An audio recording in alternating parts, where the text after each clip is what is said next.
Haleluya, selamat pagi untuk kita semua. Shalom. Shalom. Saya katakan shalom. Haleluya, puji nama Tuhan. Kita bersyukur kepada Tuhan, segala penyertaan Tuhan sepanjang kehidupan kita. Kalau kita ada sampai saat ini, itu bukti cinta Tuhan yang luar biasa terjadi dalam kehidupan kita. Sebelum kita mau lebih lagi masuk dalam hadirat Tuhan, mari kita satukan hati kita. Kita sedang doa, kita berdoa. Segala pujian, syukur, hormat, kemuliaan bagi nama-Mu ya Bapa. Terima kasih ya Tuhan, terima kasih Yesus. Kalau kami ada sampai saat ini, itu bukti cinta Tuhan dalam kehidupan kami. Pada pagi hari ini Tuhan, kami rindu ya Tuhan mau menikmati hadirat Tuhan. Kami rindu ya Tuhan merasakan lawatan Tuhan terjadi di tempat ini. Untuk diri Tuhan, Kau suci kuduskan hati kami. Engkau yang layakkan kami ya Bapa. Engkau memberkati kami dari awal, pertengahan hingga berakhirnya. Hanya seturut dan kehendak-Mu ya Bapa. Terima kasih Tuhan, terima kasih Yesus. Ini ungkapan syukur kami kepada nama Tuhan. Hanya dalam nama Tuhan Yesus Kristus. Haleluya, amin. Mari siapkan hati kita. Haleluya. Kami bersyukur ya Tuhan. Segala penyertaan-Mu dalam kehidupan kami. Bersyukur buat kasih-Mu menyelamatkan hidupku. Oh Yesus, Tuhan dan Rajaku. Dengan apa akan ku balas anugerah-Mu yang ajaib? Biarlah hidupku selalu menyenangkan hati-Mu. Lebih sungguh dalam pujian ini ku bersyukur. Ku bersyukur buat kasih-Mu menyelamatkan hidupku. Oh Yesus, Tuhan dan Rajaku. Dengan apa akan ku balas anugerah-Mu yang ajaib? Biarlah hidupku selalu menyenangkan hati. Betapa kagumku melihat perbuatan tangan-Mu, ajaib dan mulia kuasa-Mu nyata dalam hidupku. Sungguh ku tak dapat mengerti besarnya karya-Mu, oh indahnya, oh heran kasih-Mu. Lebih sungguh dalam pujian ini. Kami bersyukur ya Tuhan. Ku bersyukur buat kasih-Mu menyelamatkan hidupku. Oh Yesus, Tuhan dan Rajaku. Dengan apa akan ku balas anugerah-Mu yang ajaib? Biarlah hidupku selalu menyenangkan hati. Betapa kagum ku melihat perbuatan tangan-Mu, ajaib dan mulialah kuasa-Mu nyata dalam hidupku. Sungguh ku tak dapat mengerti besarnya karya-Mu, oh indahnya, oh heran kasih-Mu. Betapa kagum ku melihat perbuatan tangan-Mu, ajaib dan mulialah kuasa-Mu nyata dalam hidupku. Sungguh ku tak dapat mengerti besarnya karya-Mu, oh indahnya, oh heran kasih-Mu. Di hadapan Tuhan katakan. Betapa kagum ku melihat Haleluya. perbuatan tangan-Mu, ajaib dan mulianya kuasa-Mu nyata dalam hidupku. Sungguh ku tak dapat mengerti besarnya karya-Mu, oh indahnya, oh heran kasih-Mu. Betapa kagum ku melihat perbuatan tangan-Mu, ajaib dan mulialah kuasa-Mu nyata dalam hidupku. Sungguh ku tak dapat mengerti besarnya karya-Mu, oh indahnya, oh heran kasih-Mu.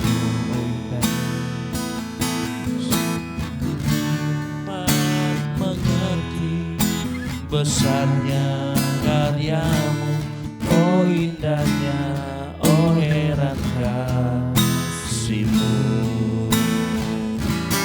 Sungguh ku tak dapat mengerti besarnya karya-Mu, oh indahnya, oh heran kasih-Mu. Oh indahnya, indahnya Tuhan, kasih-Mu yang sempurna, kasih-Mu Tuhan, kami bersyukur Bapa, kami bersyukur indahkan Tuhan, Tuhan buat segala kebaikan-Mu, sebab nama buat segala kebaikan-Mu dalam hidup kami Tuhan. Yesus, Amin. Mari angkat suaramu, sembah Dia. kami bawa hidup kami, Haleluya. kami bawa Kami hati naikkan kami. syukur kami di hadapan. Mari bersyukur, Kami naikkan syukur kami. mari bersyukur. Buat segala kebaikan-Mu, Naikkan syukur penyembahan Tuhan.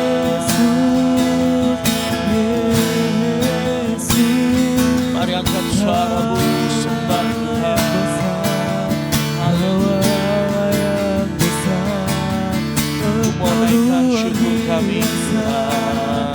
Engkau luar biasa, sungguh kami bersyukur. Sebab Kau yang layak terima sembah, terima pujian.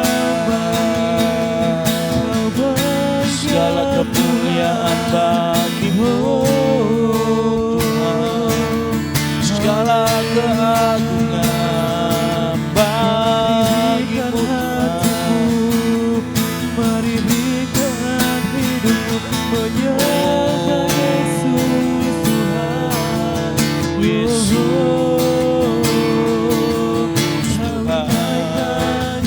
Sembah-Mu Tuhan, naikkan syukur di hadapan-Mu karena Engkau baik dalam hidup kami. Sebab Kau baik Tuhan, syukur kami berikan bagi-Mu.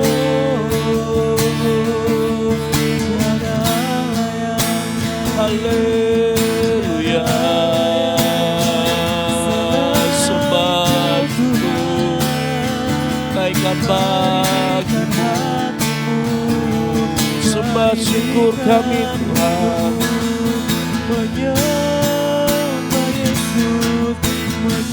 Naikkan syukurku, kami naikkan pujian penyembahan kami bagi-Mu.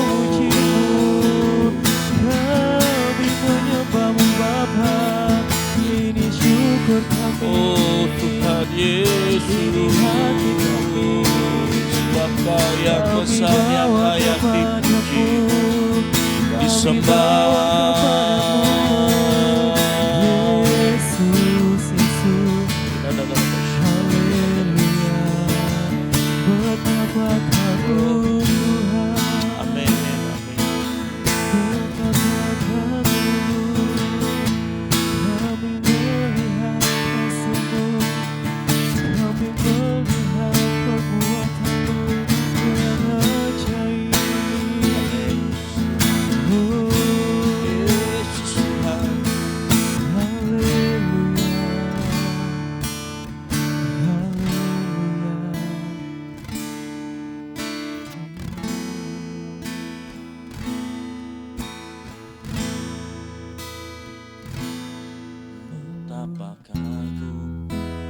melihat perbuatan tangan-Mu, ajaib dan mulianya kuasa-Mu nyata dalam hidupku. Sungguh ku tak dapat mengerti besarnya karya-Mu, oh indahnya, oh herannya kasih-Mu. Betapa kagum melihat perbuatan tangan-Mu, ajaib dan mulianya kuasa-Mu nyata dalam hidupku. Sungguh ku tak dapat mengerti besarnya karya-Mu, oh indahnya, oh heran kasih-Mu. Sungguh ku tak, amin, amin, mengerti besarnya karya-Mu, oh indahnya, oh heran kasih-Mu. Terima kasih Bapa di surga, kami ucap syukur buat pagi hari ini. Kami yakin dan percaya penyertaan Tuhan sempurna dalam setiap kehidupan kami.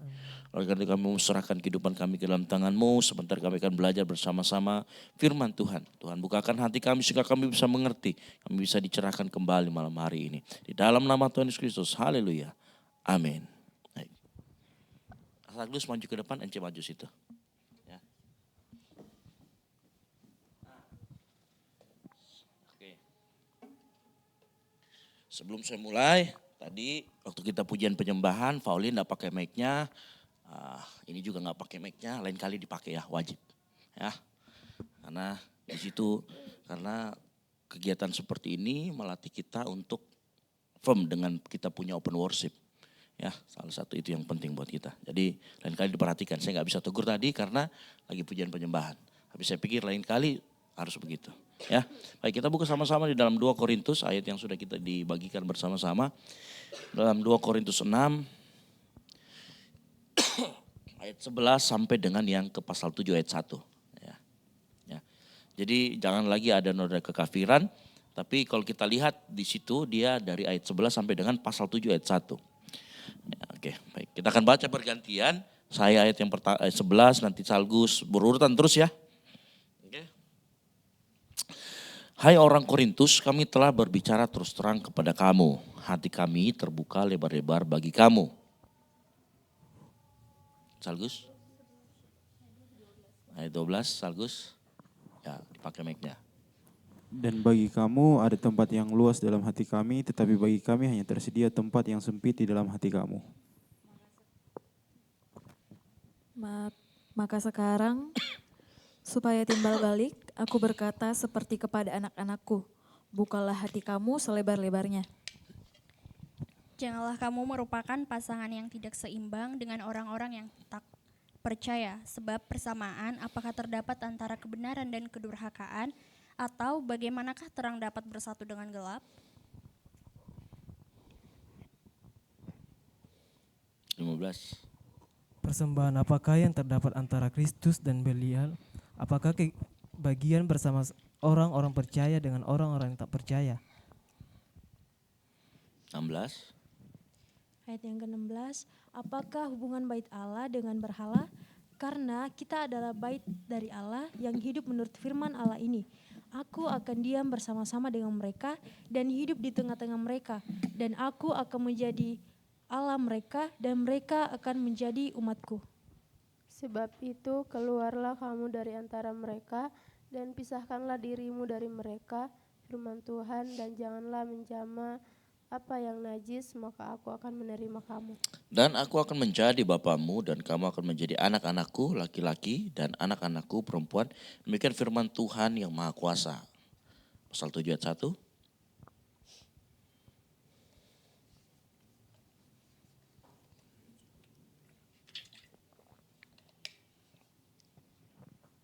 Saudara-saudaraku yang kekasih, karena kita sekarang memiliki janji-janji itu, marilah kita menyucikan diri kita dari semua pencemaran jasmani dan rohani, dan dengan demikian menyempurnakan kekudusan kita dalam takut akan Allah. Oke, baik. Nah, kalau dari pembacaan kita ini seru ya, karena ini ayat-ayat yang paling ditakuti sama anak muda salah satunya dan paling sering disebutkan. Apa itu? Janganlah kamu menjadi pasangan yang tidak seimbang gitu ya. Hampir semua itu. Ya, saya mau kasih tau clue-nya sedikit ya. Jadi janganlah kamu merupakan pasangan yang tidak seimbang dengan orang-orang itu, sebenarnya tidak berbicara tentang orang mau cari pasangan.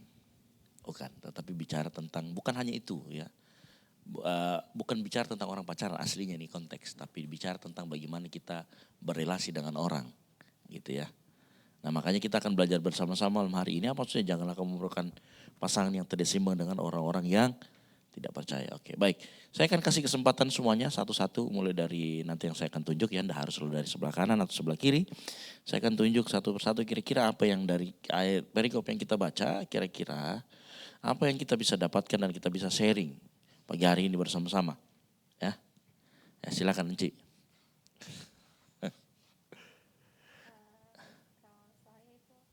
Pakai mic-nya. Nah.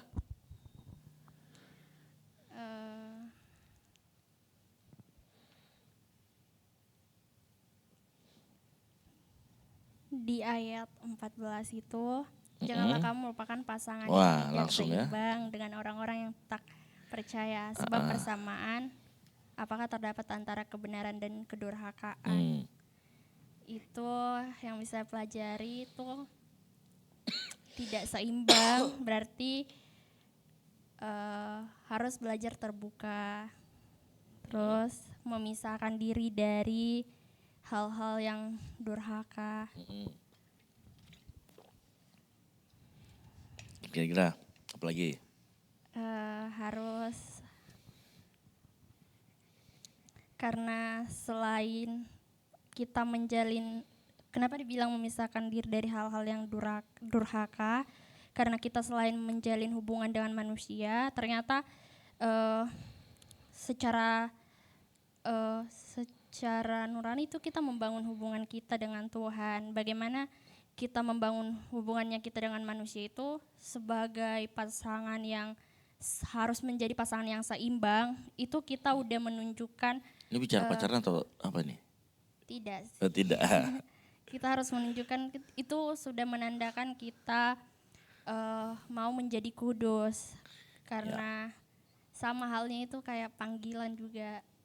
Ya, terus? Oke. Bingung.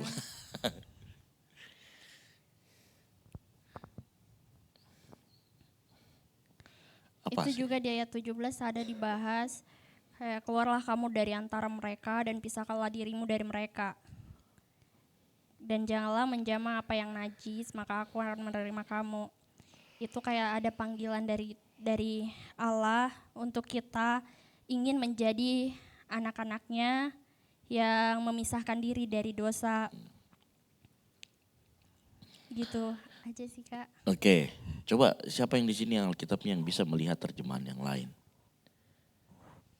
Misalkan dalam kitabnya itu ada terjemahan sederhana Indonesia atau AMD atau apa, siapa yang ada? Nah coba itu ditekan baru dilihat terjemahan lainnya apa.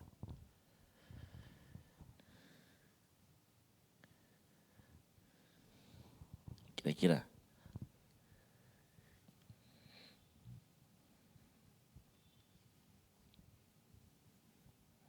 Nah, kalau coba nanti tadi terjemahan firman Allah yang hidup, cari terjemahan firman. Karena kan gini, kalau kita sedang membaca firman Tuhan, coba cari terjemahan yang lain. Kenapa terjemahan itu banyak? Karena biasa gini, ada kalau terjemahan Perjanjian Baru ini dia mencari makna. Tapi ada terjemahan aslinya itu dia letterlek itu artinya gini, apa yang tertulis di situ ya sudah begitu. Jadi kalau kita kan janganlah menjadi pasangan yang tidak seimbang. Nah kata pasangan itu, kalau dalam bahasa aslinya itu tidak pasangan bunyinya, tapi terikat misalkan. Nah jadi kita perlu cari terjemahan yang lain supaya kita referensi. Kita punya referensi, contoh nih. Ternyata di dalam terjemahan sederhana Indonesia itu dia tidak pakai kata pasangan. Dia bunyinya begini, terjemahan sederhana Indonesia. Janganlah terikat dengan orang-orang yang tidak percaya pada Yesus. Karena orang yang hidupnya benar tidak bisa bekerja sama dengan orang yang hidupnya tidak benar. Sama seperti kuasa gelap tidak bisa bersatu dengan kuasa terang. Ya. Nah itu. Udah, kalau kita lihat terjemahan itu, kira-kira kalau saya suruh sekarang, ada yang bisa kasih tahu saya. Kira-kira kenapa dikatakan jangan terikat? Ini bukan masalah pasangan ternyata. Ini mengenai bukan hanya masalah pasangan ya, bahkan lebih dari itu mungkin. Nah kalau kita lihat terjemahan secara Indonesianya, kita mungkin bisa dapat point of view yang berbeda.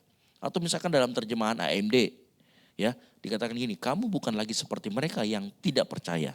Jadi janganlah bergabung dengan mereka. Terang dan gelap tidak dapat memakai ruangan yang sama, benar ya? Dalam ruangan ini kalau ada, Rakyat Gerung pernah ngomong begini. Apa itu gelap? Gelap itu ketiadaan cahaya. Apa itu cahaya? Ya kan? Keadaan di mana tidak ada gelap. Itu filosofis. Ya, tapi kalau kita dalam logika kita, kalau ada terang pasti tidak ada gelap. Karena dua hal itu secara nature itu berlawanan. Bukan lagi bisa bersatu kayak yin yang yang gitu misalkan ya kan gambarnya kan. Tapi betul-betul opposite gitu loh. Opposite yang artinya kalau lu ada dia gua nggak mau ada gitu loh. Dan ini bukan lagi bisa ini. Nah kalau di dalam terjemahan AMD itu demikian juga orang benar dan orang jahat tidak dapat bersatu. Jadi konteksnya bukan hanya sekedar ngomong tentang pasangan. Nah kalau sebenarnya kalau kita pakai terjemahan, siapa yang sudah buka terjemahan Indonesia? Coba kasih tahu saya kira-kira kita bicara tentang apa ini. Gitu ya. Kan kita harus firm ini. Nanti kan pertanyaan lanjutannya saya harap kalian mulai bertanya begini loh. Pertanyaan selanjutnya adalah kalau ini lebih dari sekedar pasangan, misalkan kerjasama bisnis, betul tidak? Kerjasama bisnis, kerjasama kita kuliah, kerja kelompok dan lain sebagainya, itu bagaimana coba? Kata terikat di sini itu seperti apa? Ya, pertanyaan lanjutannya saya seperti itu. Kalau dikatakan janganlah kamu berpasangan. Nah kalau kita kelompok tak tiba-tiba ditentukan sama dosen berpasangan sama yang orang tidak percaya masa mau kita tolak? Nah lalu apa di situ sebenarnya? Nah coba silakan. Coba kita sama-sama kita berpikir ya. Supaya kita gini, dalam prakteknya kita tidak salah. Tidak terlalu ke kanan juga tidak terlalu ke kiri. Kalau yang ke kiri itu saya sama sekali punya tidak boleh bergaul. Jadi kalau ada saya kelompok ditentukan sama dosen, saya protes ke dosennya harus sama-sama Kristen. Nah itu. Kalau yang sebelah kanan saja, ya sudahlah saya apa aja pun boleh.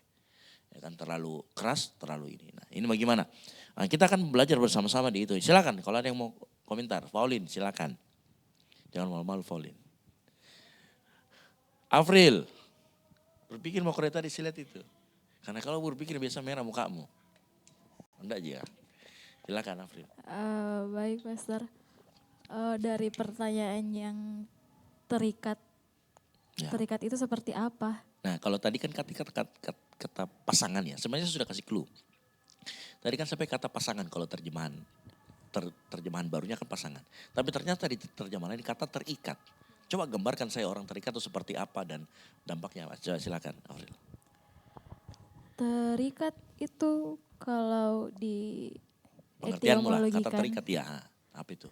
Kalau secara etimologi terikat itu berarti terhubung satu sama lain, tidak bisa berpisah, selalu melengket, terikat, tidak bisa terpisahkan. Dengan kata lain, dia menjadi Apa? menyerupai. Kalau tidak bisa terikat artinya apa? Tidak bisa terpisahkan atau terikat terpisahkan. apa artinya? Ya terus lanjutkan. Menyatu, Nah, selain menyerupai. tidak, ya bisa jadi menyerupai apa lagi? Akibatnya dia apa kalau orang terikat? Apa? Tidak bisa mandiri. Ketergantungan. Ya, orang terikat itu kan pasti ketergantungan toh. Tergantungan satu sama lain. Nah ini yang tidak mau Tuhan. Karena begini ya, makanya kata utamanya sebenarnya itu kata terikat itu. Itu lebih cenderung menunjukkan kepada ketidakmandirian. Ngerti maksudku ya? Ketidakmandirian. Nah ketidakmandirian itu seringkali lahir dari yang namanya begini. Saya tidak bisa dan saya so andalkan dia. Nah kenapa ini bahaya buat kita? Jadi kita tidak dilarang berteman loh ya. Tapi kita dilarang untuk bergantung. Ngerti maksud saya? Kita tidak larang, kau boleh berteman baik. Tapi tidak boleh bergantung. Kalau bergantung itu misalnya gini. Kalau nggak ada dia saya tidak makan. Karena begitu kamu sudah tergantung sama orang, maka perhatikan, nilai hidupnya itu pasti akan jadi nilai hidupmu lama-kelamaan.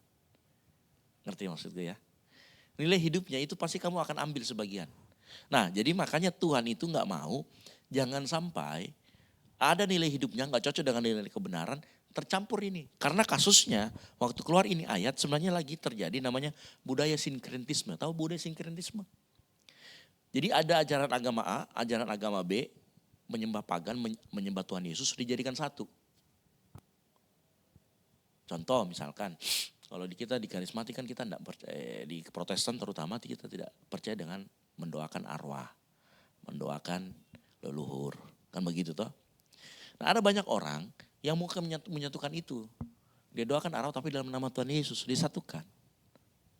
Nah gitu. Nah kasusnya waktu itu terjadi seperti itu.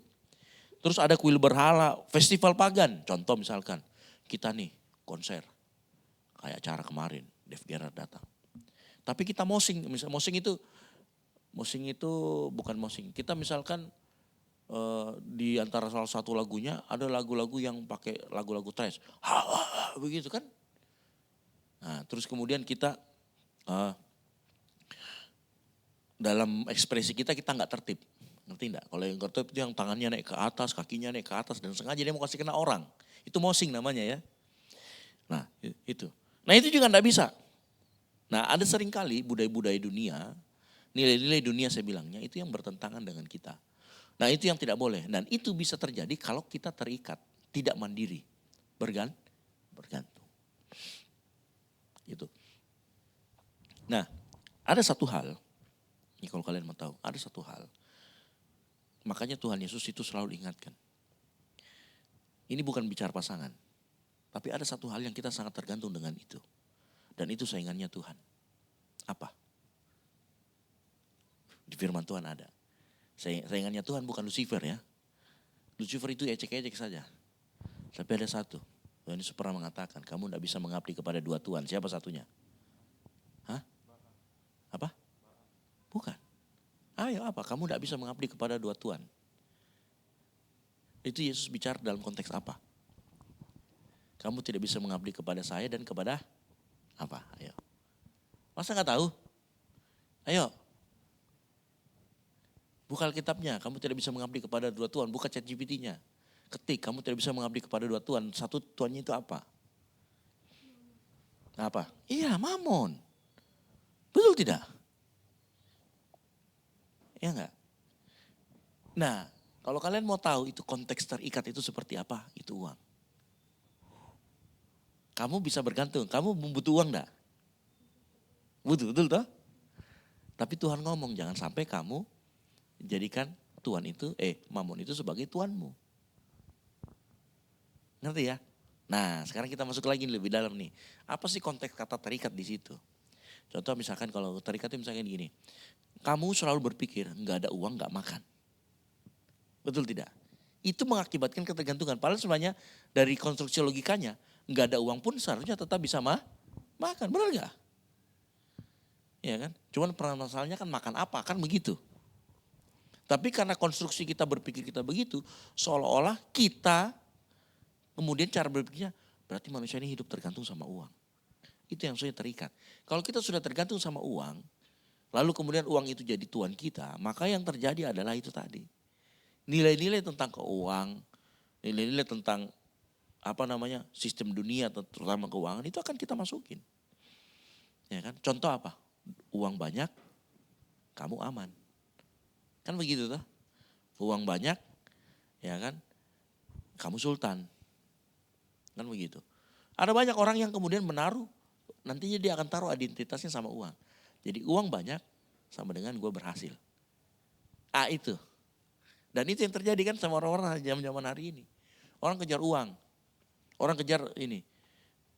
Kenapa? Itu tadi. Karena kemudian dia terikat. Nah kata terikatnya itu tadi begitu. Nah ikatannya, jadi kata terikat itu sebenarnya dalam bahasa aslinya itu digunakan juga dengan kata yang sama waktu Tuhan Yesus berkata dengan, membicarakan tentang Tuhan dan hamba. Kata itu, terikat. Berpasangan itu terikat. Nah terikat itu dalam kaitannya dengan itu tadi. Orang yang ikatan Tuhan dan hamba.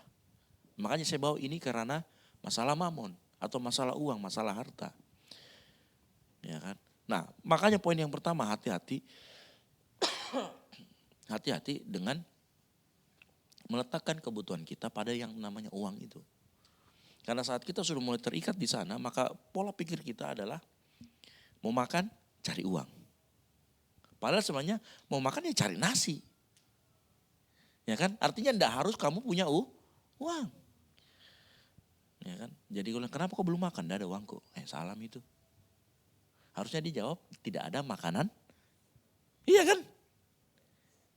Tapi karena pola berpikirnya sudah lompat dan sudah terikat, merasa Tuhan adalah mamon, merasa dia menjadikan uang itu sebagai Tuhan. Makanya cara berpikirnya begitu. Coba tanya sama teman-temanmu. Kenapa kau enggak pergi ke gereja? Enggak ada uangku. Apa hubungannya? Pernah enggak kita, kadang-kadang kita harus challenge teman-teman kita yang berpikirnya lompat-lompat seperti itu. Karena kita harus kasih tahu sebenarnya dengan cara berpikir kamu seperti itu, kamu sudah terikat dengan sistem uang itu.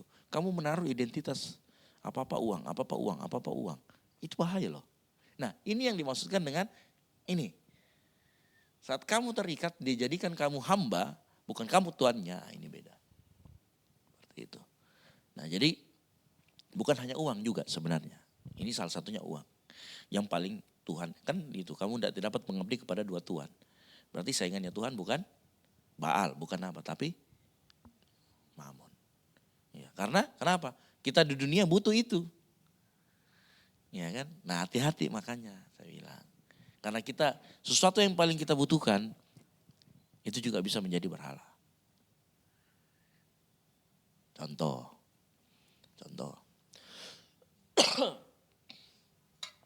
Ada orang yang sangat-sangat bucin. Orang bucin, kalau kau tanya sama dia, kau butuh apa kah? Butuh sekali kah ada temani kak? Betul tidak? Itu orang bucin. Ya kan? Nah biasanya orang bucin kalau dia sudah dapat ini cowok atau cewek. Ya kan? Nah dia mau nanti gaya hidupnya itu. Kemana ini cewek pergi dia akan ngikut. Kemana cowok ini pergi dia akan ngikut. Kenapa? Karena dia ikatkan dirinya toh. Nah, ya, harus hati-hati dengan apa yang paling kita butuhkan. Ada satu contoh di Alkitab. Ada sepasang suami istri yang sangat membutuhkan keturunan. Namanya Abraham dan Sarah. Mereka sangat membutuhkan keturunan. Janji Tuhan. Ya enggak? Karena buru-buru akhirnya disuruhlah kamu sama Hagar aja. Namanya kucing dikasih ikan ya kan. Abraham ya kan dihajar sama dia kan, lahirlah Ismail. Tapi kan bukan itu. Dia sebenarnya merindukan keturunannya dari Sarah. Nah perhatikan, dia kan paling sangat merindukan ini. Sangat merindukan anak. Waktu Abraham dapat ini Ishak, setelah itu Tuhan ngomong apa? Persembahkan sudah dibesarin loh seumur-umur kalian gitu. Ishak sudah besar, disuruh persembahkan. Nah Tuhan melihat Abraham hatinya itu sudah mulai bergeser.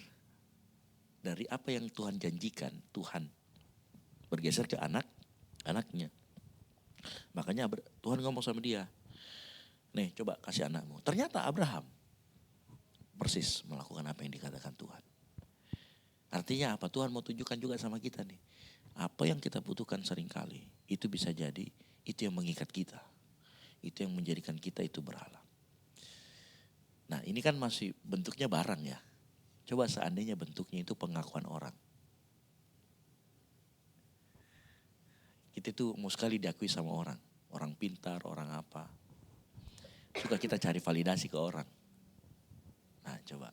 Kalau seandainya begitu, maka kamu akan jadi people pleaser, benar gak? Karena kan butuh pengakuan sama orang toh. Jadi kalau misalkan ini orang kita tidak bisa puaskan dia nih, nanti dia berkata tidak, kita takut akan hal itu. Dan apa yang terjadi? Lama-lama perhatikan ya. Kalau kamu punya model seperti ini orang nih punya gaya hidupnya beda dari kamu. Cuman karena kamu mau senangkan dia suka misalkan nongkrong tengah malam. Lama-kelamaan kau akan ikut. Betul atau tidak? Karena kenapa? Kamu sedang menaruh identitasmu sama validasi dia. Karena kamu butuh pengakuannya nih. Karena kamu butuh pengakuannya dia, nilai hidupnya pun kau ikutin. Padahal sebenarnya nilai hidup kita beda. Gua sukanya tidur cepat bro. Tapi karena dia teman baru kita senang, kita mau dia akui kita masuk ke pergaulannya dia. Akhirnya kita korbankan nilai hidup kita yang saya pokoknya harus tidur cepat malam, besok pagi bangun pagi. Pernah ngerasa kayak gitu gak? Pernah, silakan Enci cerita. Iya gak apa-apa. Pernah gak kita jadi people pleaser orang. Dan tanpa sadar ternyata kita itu nilai hidupnya dia masuk ke kita.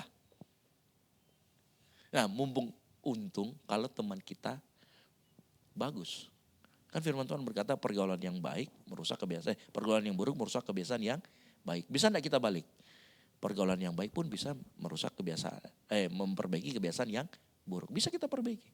Nah silakan Enci cerita.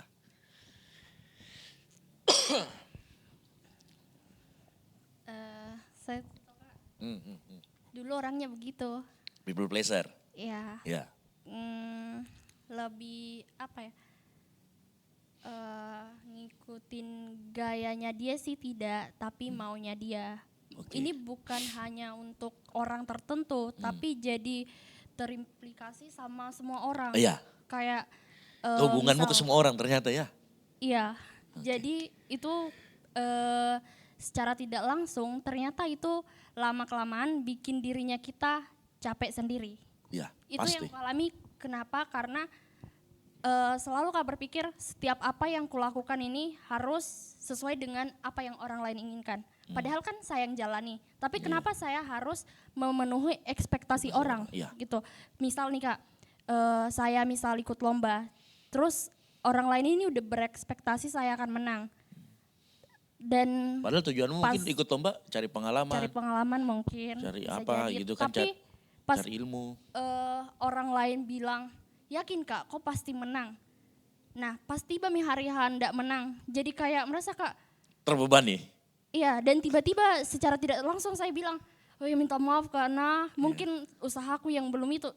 Kenapa saya minta maaf sedangkan saya tidak melakukan kesalahan? Justru pas saya sudah coba ikut itu saja, Sebenarnya harusnya sudah bagus. iya, dan baru Kak sadar ternyata kalau hal-hal seperti itu kan kita mencari atau mencoba hal baru itu tujuannya bukan untuk menang, tapi bisa saja cari pengalaman atau tujuan lain. Atau mungkin ikut Kak tiba-tiba apa ya, mungkin ikut komunitas atau organisasi basket misalnya. Mungkin orang lain akan pikir saya ikut itu karena mau ikut lomba basket, menang atau segala macam. Tapi sebenarnya setelah kita sadari bukan itu tujuan utama kita. Ya tujuannya cari pengalaman, mungkin atau kita senangi aja itu olahraga. Tapi secara tidak langsung ketika orang lain udah kasih ekspektasinya sama kita jadi Beban. ya itu jadi sesuatu yang bukan kita senangi lagi. Jadi lama-lama kita yang capek gitu. Kalau jadi Dan- people pleaser ya. Iya, dan ujung-ujungnya kayak kita ngerasa bersalah. Padahal kan kita yang lakuin. Ya. Tapi karena kita nggak bisa memenuhi ekspektasi orang lain, ya kita merasa bersalah. Jatuhnya jadi kayak setiap apa yang kita lakukan kita maunya perfeksionis. Lama-lama ya kalau udah ada di lingkaran itu kita udah Capek. iya capek dan ujung-ujungnya nggak akan berkembang, malah nunda sampai benar-benar bisa juara hanya untuk memenuhi ekspektasi orang lain yang ternyata itu lingkaran itu harus kita jauhi. Ya. Jadi kadang-kadang ekspektasi itu membuat kita terbebani dan tanpa sadar kita menaruh identitas kita di situ. Sehingga pada saat kita nggak mencapai itu seolah-olah kita bersalah sekali gitu loh. Ya bersalah kalau kamu nggak maksimal kan begitu toh. Tapi kan kadang-kadang kita sudah maksimal, sudah mencoba sebaik mungkin. Nah itu kadang-kadang kita nggak mengerti, kadang-kadang kita bergeser ke situ. Kadang-kadang hati kita itu gini ya, Martin Luther tuh pernah ngomong begini, hati kita itu pabrik berhala. Hati kita itu pabrik berhala. Kan tadi kita dari awal ngomongin yang berhalanya benda. What if berhalanya itu bukan benda? Itu tadi contohnya pengakuan. Jadi orang people pleaser itu kita akan capek, burn out. Ya kan? Sama juga di pelayanan kan begitu. Kita tidak suruh semua orang untuk kamu melayani ada di semua lini. Kan begitu. Tidak harus. Gitu. Melayani apa yang kau bisa pelayanan. Itu lakukan saja yang terbaik. Ya, itu kan yang kita usahakan. Ya kan? Kalau kamu sudah lakukan yang terbaik hasilnya kayak gitu. Ya evaluasi saja. Gak usah terlalu kecewa dengan itu. Karena kalau kamu kecewa banget, itu mean kamu menaruh sesuatu di situ. Gitu. Dan hati-hati kita menaruh sesuatu di situ di luar daripada itu. Itu makanya hati kita itu pabrik berhala. Gitu. Makanya saya selalu ingatkan toh kalau saya khotbah. Coba periksa dirimu tiap pagi, injili dirimu tiap pagi. Bagaimana caranya menginjili diri pagi tiap pagi? Minta Tuhan kasih tunjuk kita apa hati kita yang salah. Setelah hati kita tahu kita salah, minta ampun sama Tuhan. Terus minta Tuhan untuk kasih tahu yang benar yang mana. Setelah Tuhan kasih tahu yang benar yang mana, jalani itu. Itu namanya tiap hari. Kenapa saya bilang tiap hari? Karena kan kalian harus melepaskan konteks begini ya. Saya kan sudah diselamatkan, sekali selamat tetap selamat. Iya betul. Tapi hatimu itu masih bisa berbalik. Hatimu itu pabrik berhala. Sudah diberikan hati yang baru tapi kecenderungan dagingmu masih ada. Jadi kamu perlu setiap hari untuk melatih itu. Gitu loh. Ngerti ya maksud saya? Nah kalau dengan kita punya pemikiran seperti itu, maka saya yakin menginjili diri sendiri itu bukan hal yang sulit. Bahkan kita akan menjadikan itu suatu kebutuhan. Oh, aku harus terus lihat diriku nih. Minta Roh Kudus kasih tunjuk. Ya. Nah ini yang saya bilang katakan tadi, terikat. Ingat pernah suatu kali ada seorang raja juga. Seorang raja yang luar biasa hikmatnya. Orang pintar ini, bukan orang bodoh. Ya, dia 10.000 kali lebih pintar dari saya. Namanya Salomo. Hanya gara-gara dia punya istri. Dia mengikatkan dirinya dengan istri yang banyak. Dia jatuh ke dalam penyembahan berhala yang betul-betul. Awal-awal kita bisa nih hanya minta pengakuan. Ya kan? Lama-lama setelah kita minta pengakuan, kita suka diakui. Biasanya orang suka diakui, dia akan suka terlihat. Lama-lama kalau dia sudah suka terlihat, dia akan menyukai yang namanya panggung. Sudah mulai dari awal dari hati, pindah ke sesuatu yang fisik. Lama-kelamaan dia akan suka dengan yang mimbar. Dia akan suka dengan namanya perhatian orang. Dari yang sifatnya tidak terlihat, jadi terlihat. Semuanya akan polanya seperti itu.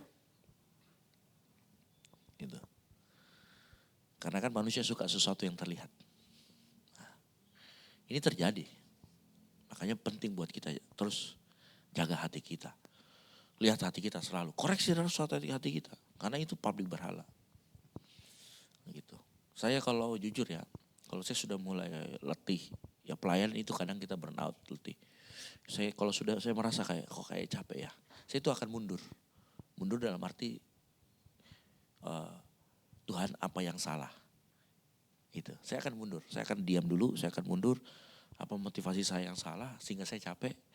Atau cara saya yang salah karena makanya saya capek? Atau apa yang salah begitu? Nah kita perlu juga kayak gitu setiap hari. Ada kok, pasti kalian pernah ngalamin. Pernah ngalamin burn out toh? Pernah ngalamin kayak malas sekali saya pelayanan nih. Kayak saya mengalami kayak aduh. Nah titik-titik seperti itu kalian harus berdiam diri. Tanya sama Tuhan. Apa yang salah? Karena harusnya yang kayak saya bilang minggu lalu ya. Kalau memang itu betul-betul api dari Tuhan. Kita mendekat dengan sumbernya. Api kita pelayanan apa nggak akan pernah padam. Semangat terus. Itu logika. Itu aksiomanya. Premis dasarnya yang paling ini. Jadi sehingga kalau kita mulai malas-malasan. Ya, malas-malasan terus kita mulai ini. Nah ini berarti ada masalah. Nah kalau ada masalah seperti itu diam dulu sejenak apa yang cari. Entah motivasimu, entah caramu, entah cara berpikir kita, entah apa. Mungkin itu. Ya, Salgus ada pengalaman siapa tahu. Silakan. Mungkin pertanyaan saya, Pastor. Oke. Kan tadi ini untuk contoh kasusnya yang dari sisi orang yang mau diakui atau tervalidasi, Pastor. Bagaimana kalau misalnya kita tidak sadar kita jadi orang yang yang point of view-nya, maksudnya orang yang ini, Pastor, yang keduanya ini. Orang yang kita tidak sadar kalau kita orang yang bikin orang itu mau diakui begitu, tervalidasi. Bagaimana itu, Pastor? Maksudnya kita tidak secara tahu begitu kalau dia ternyata mau diakui atau begitu, Pastor. Semua orang begitu. Semua orang selalu ada di point of view kedua. Dan itu tidak dosa. Contoh, Salgus ini juara basket. Saya puji Salgus. Saya menjadi orang yang ini. Atau misalkan tadi, Enci, semangat ya. Pasti kamu bisa. Juara 1 lah. Maksud saya memberi semangat. Ya kan? Betul tidak? Dosa saya di mana?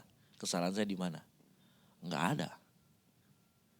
Tapi hati kita yang bisa jadi bergeser. Enggak. Makanya saya selalu bilang begini, itu bukan tanggung jawab keadaanmu. Itu tanggung jawab hatimu. Makanya selalu kalau pendeta-pendeta itu ngomong, responmu harus benar. Karena itu memang benar. Respon itu harus selalu benar. Engkau kamu, misalkan kita disakitin, kita responmu yang harus benar. Bukan orang itu yang harus kamu salahkan. Karena kalau setiap kali kita melempar kesalahan sama orang selain kita, maka kita kamu tidak akan bisa berhubungan sama orang lain. Kamu tidak akan bisa berinteraksi dengan orang lain. Kamu akan selalu salahkan orang. Dan itu gak akan pernah berhenti. Ngerti maksud saya? Itu ada tanggung jawab di kita, bukan di orang. Orang-orang seperti itu akan kamu dapat. Dan mungkin mereka tulus loh. Kayak saya mengucapkan sama Enci, saya bukan mau misalkan Enci, kamu harus juara, kamu pasti juara 1 ya. Saya tidak bermaksud menaruh beban loh. Hati saya tulus gitu loh, ayo Enci semangat. Kita mau semangat ini, salah saya di mana? Tapi kadang hati kita itu tadi, yang bergeser. Ya, gitu, itu yang sering terjadi sama kita. Kita gak bisa hindari Salgus. Dipuji orang senang sama kita. Orang bilang kamu hebat dan gak bisa kita hindari. Yang bisa kita hindari adalah, yang bisa kita kontrol arah hati kita itu mau kemana. Gitu. Nah kalau kita terus berpikir bahwa ini gara-gara dia, gak akan selesai. Percayalah. Gitu loh. Dan mungkin kita bisa salah sangka sama orang, buruk sangka. Kenapa? Ini dia sengaja kali dia kasih begitu, sebenarnya dia mau ejek saya sebenarnya atau bagaimana. Kita bisa begitu loh ujung-ujungnya. Kita semangatin dia tapi dia, kok kayak ngejek ya. Kayak ekspresinya apa. Karena kita mungkin makanya saya bilang, adalah lebih baik kalau kita selalu periksa diri kita. Arah hati kita kemana. Bukan menunjuk orang lain supaya dia memperbaiki. Gitu. Karena orang-orang seperti itu, makanya saya bilang, kalau kamu gak mau, saya gak mengejek, bukan mengejek sih. Saya tidak merendahkan, tetapi saya mempertanyakan ya. Contoh begini, ada orang yang suka bertapah di gunung, di apa. Lalu dia menjadi bijaksana. Pertanyaan saya, apakah dia bisa menjadi sebijaksana orang yang berpengalaman, ketemu sama orang banyak, mengambil keputusan. Ngerti maksud saya? Kita kan pengalaman diciptakan melalui interaksi kita dengan orang lain. Ya kan, hati kita terluka, hati kita bisa sembuh, itu juga dengan interaksi dengan orang lain. Dan itu memang harus kita lakukan.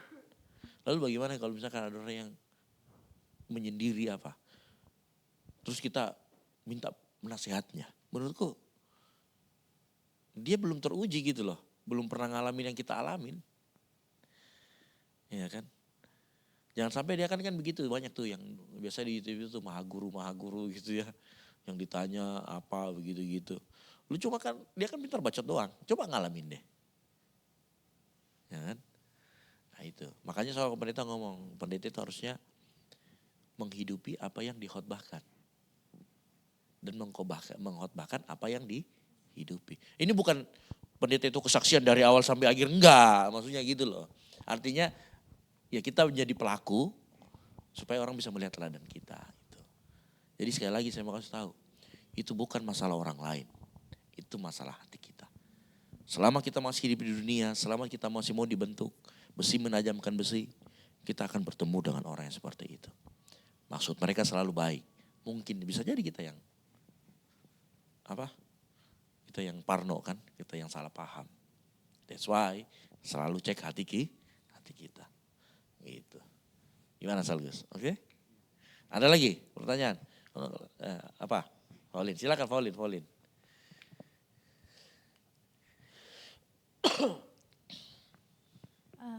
Shalom semuanya. Hmm. Di sini saya ingin bertanya Kak. Hmm.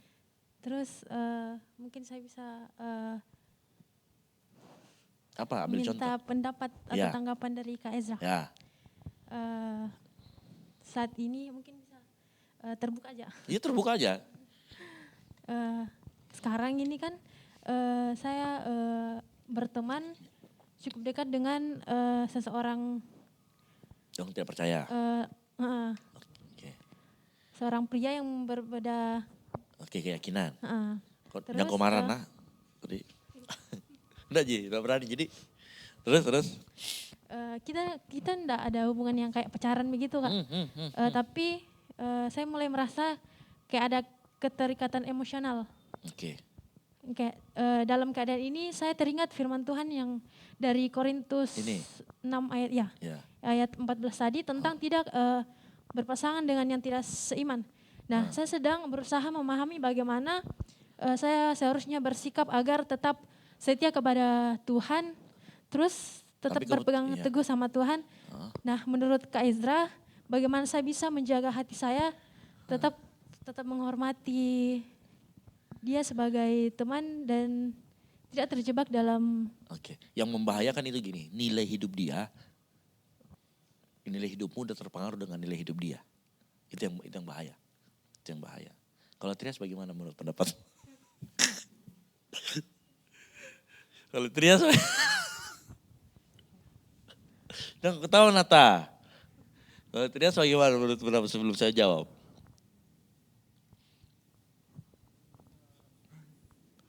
Jalani saja. Bagaimana? Ada pendapat kira-kira? Kalau dari saya, kalau misalnya kasus seperti itu, bagaimana kita yang menjadi menjadi motivasi untuk temannya tadi Olin. Jadi bagaimana kita mengajak ke jalan yang Kuat-kuatan. baik, maksudnya Jadi terang. ya keterangan begitu. Kalau maksimal mungkin. Kalau Pastor Gideon sama Marcel Sairang ngomong, emang lu PLN jadi terang. Ini katanya gitu kan. Terus apa lagi? Itu saja. Boleh berteman, tapi ingat batasan. Jangan sampai kita terikat seperti itu. Sesuai yang diajarkan Tuhan. Kalau begitu karena berdasarkan ini sekarang saya tanya Paulin.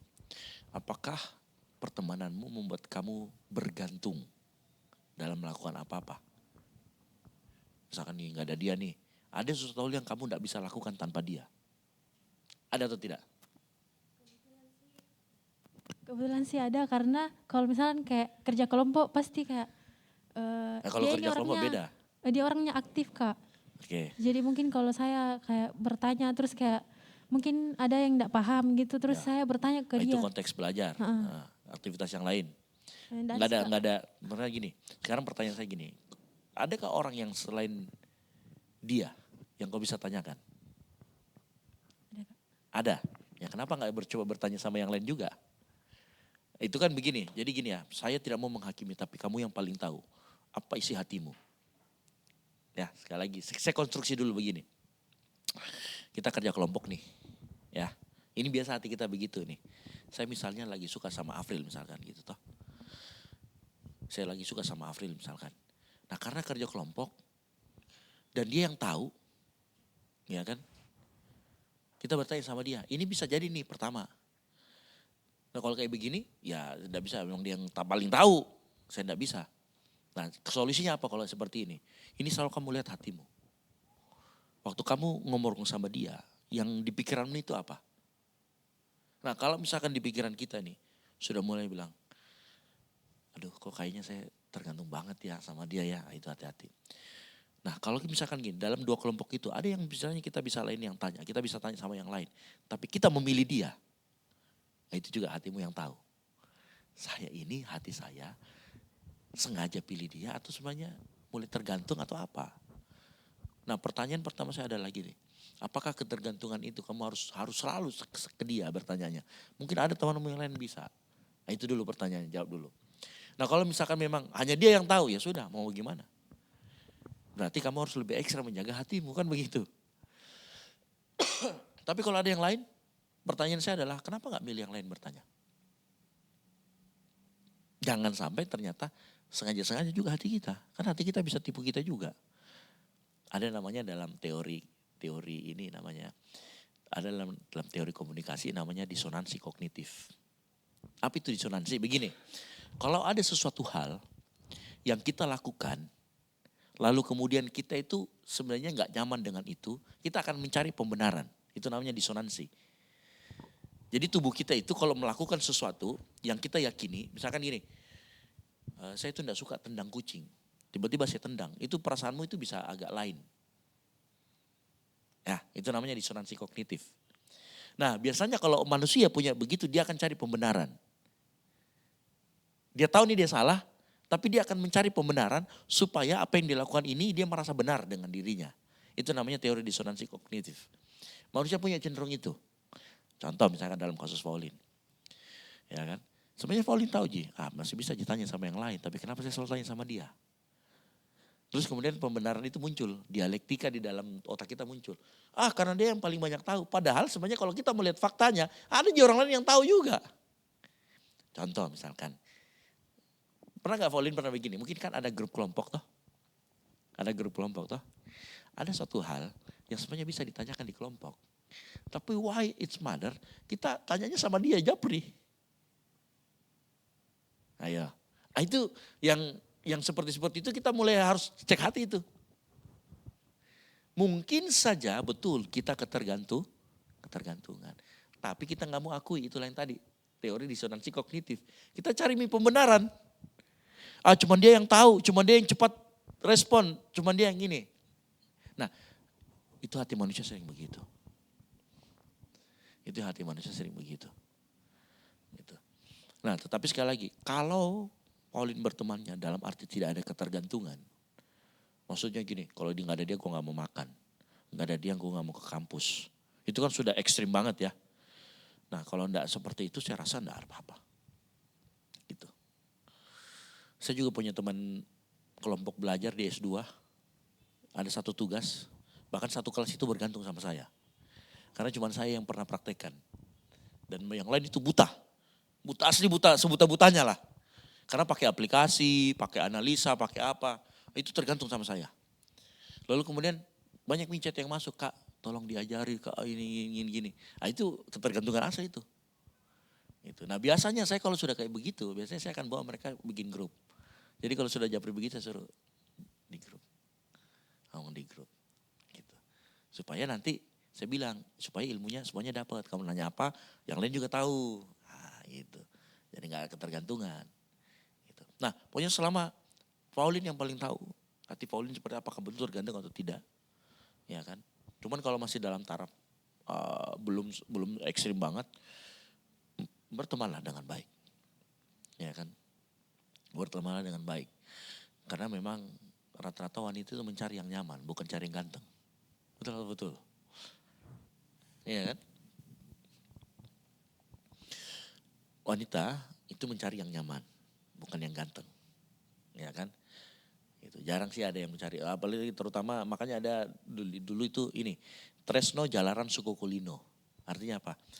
Karena sering ketemu makanya lama-lama suka. Gitu. Nah kalau misalkan gini, kalau kita merasa, pokoknya Pauline lah yang tahu. Kalau Pauline merasa, kayaknya kalau saya ketemu dia ini kok kayak bagaimana tidak enak rasanya. Kalau ada perasaan, kalau ada perasaan seperti itu, mungkin saja hati kita sudah terikat. Kalau sudah terjadi seperti itu, introspeksi diri, berhenti sejenak, lihat hatimu. Ini tidak dalam konteks, misalkan ini saya cerita lagi, ini pengalaman. Tidak dalam konteks hubungan suka menyukai sesama jenis, sesama dan lawan jenis lah ya. Karena sekarang itu konsultasi sesama dan lawan jenis sama-sama aja berbahayanya kan begitu kan. Contoh misalkan gini, ini dalam konteks pelayanan misalkan di tempat inilah. Contoh waktu kita kehilangan Cerin sama Ayu. Mereka ada yang kerja, ya kan? Nah, coba deh, kalau kalian jadi saya, ini orang kan udah ngikut lama nih. Yang terbaik lagi, bagus-bagus kan begitu. Waktu itu, jujur aja, saya itu merasa juga sedih. Cuman saya kan gak nunjukin di luar. Kalau pendeta kan ada di piramida atas, jadi sendirian selalu kan begitu. Paling ditemenin sama istri. Jadi kalau ditanya misalkan kehilangan. Tapi apakah harus ketergantungan? Tidak. Seperti itulah. Jadi saya memahami perasaan itu juga pernah sama pendeta pun muncul itu. Ya, misalkan Cerin itu hari-hari terakhir dia sudah di sini mau 1 tahun, Ayu juga apa. Perasaan itu muncul loh. Beberapa hari yang lalu yang ingat itu yang saya posting hitam putih punyanya Dimas. Yang itu perasaan melo saya muncul. Makanya saya bilang entah 20 tahun lagi kalian jadi apa ya? Masih ingat gak nanti suatu saat kita itu di sini kita pernah lakukan ini. Itu rasa melo saya muncul. Nah saya juga kalau sudah begitu saya akan cek hati saya ini ketergantungan atau apa? Gitu. Nah kalau saya kemudian ketergantungan berarti saya mulai mengikatkan diri sama orang-orang yang Tuhan kirim. Saya hanya mengandalkan orang-orang itu. Padahal takutnya gini loh, yang bahaya itu dalam pelayanan. Nih orang sudah Tuhan kirim itu. Terus sebenarnya Tuhan kirimkan lagi bibit-bibit yang lain. Cuman karena saya hanya terfokus sama ini, karena saya tergantung sama ini, akhirnya orang-orang yang Tuhan kirim yang lain, saya tidak bisa berdayakan dengan baik. Itu bahayanya. Gitu. Dan saya itu kalau yang dapat begitu saya merenung. Pokoknya kalau hati saya sudah mulai melo, sudah mulai apa, saya itu sudah mulai, apa yang salah nih. Jadi saya itu tingkat waspadanya begitu, sampai di level itu. Gitu. Walaupun kadang-kadang untuk melepaskan rasa itu, kadang-kadang ya soalnya saya posting. Itu kan akan jadi apa kalian. Atau misalkan saya jujur waktu saya mengalami itu, ada beberapa orang yang kasih saya chat satu-satu. Gimana keadaan kalian? Wendy saya chat. Kan saya lihat tuh di foto itu siapa-siapa sih sudah gak ada. Wendy, Ayu, saya chat satu-satu gimana kondisinya, apanya. Itu untuk melepaskan ini saja. Kangennya aja sama mereka gitu loh. Gitu. Tapi selepas itu udah selesai. Enggak yang bagaimana. Nah, itu kalau kita harus cek hati. Gitu. Ya makanya itu tadi saya bilang. Kalau ditanya bagaimana cara cek hati, ya memang kita harus merenung. Aplikatifnya ya. Merenung itu begini. Membuat dialektika itu pertanyaan ke diri kita sendiri. Tapi kita harus jujur jawabnya. Misalkan gini. Apakah saya sedih kalau dia gak hubungi saya? Itu. Apakah ada perasaan saya yang berbeda? Kalau kamu jawab itu dengan jujur, itu Roh Kudus akan bantu kamu. Tapi kalau kamu bilang, enggak Ji, itu tadi teori disonansi kognitif. Kamu akan sulit untuk dikoreksi. Tapi kalau kita misalnya, ya dia jujur kayak ada ini kok yang hilang. Nanti dia Roh Kudus akan koreksi, oke ini salah. Begitu. Tapi kalau kita enggak mau jujur, Roh Kudus akan sulit untuk mengkoreksi kita. Gitu. Nah itu aplikatifnya ya. Volinnya. Jadi kalau Volin sudah merasa begitu, tanya sama dirimu. Apakah saya sudah mulai seperti ini? Apakah saya mulai ini? Apakah saya mulai ini? Nah kalau sudah itu tadi saya bilang. Berarti arah hati kita. Nah kalau sudah arah hati seperti itu, minta sama Tuhan, minta sama Roh Kudus. Saya akui kesalahanku Tuhan, aku minta ampun. Saya gak mau terus ke sana, saya gak mau ini. Ingatkan saya selalu. Pasti Tuhan akan ingat. Gak usah begitu, sedangkan waktu kita ngomong begini aja, Volin ingat dengan itu Roh Kudus yang ingatkan. Sehingga Volin mau bertanya. Ngerti maksudku ya? Itu tuh Roh Kudus yang ingatkan. Ini kamu diingatkan loh malam hari ini. Gitu. Dengan itu aja saya rasa Volin lagi diingatkan. Iya toh?